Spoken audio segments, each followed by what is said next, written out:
నమస్కారం. ఘంటారావానికి స్వాగతం. ముందుగా ప్రధాన అంశాలు. కాళేశ్వరం ప్రాజెక్టులో కీలక ఘట్టం ఆవిష్కృతం. ఎల్లంపల్లి నుంచి 6వ ప్యాకేజ్ సొరంగంలోకి నీరు విడుదల.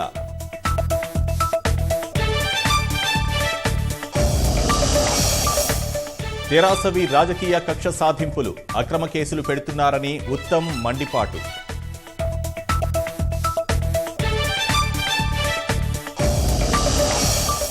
రెవెన్యూ శాఖ భవితవ్యంపై తహసీల్దార్ల భేటీ, సంస్కరణలు స్వాగతిస్తామని ప్రకటన.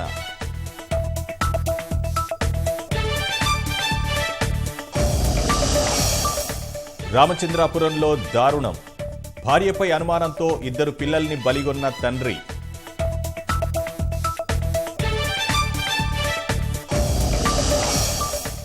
రేపు 2వ విడత సార్వత్రిక పోరు, ఏర్పాట్లు పూర్తి చేసిన ఎన్నికల సంఘం.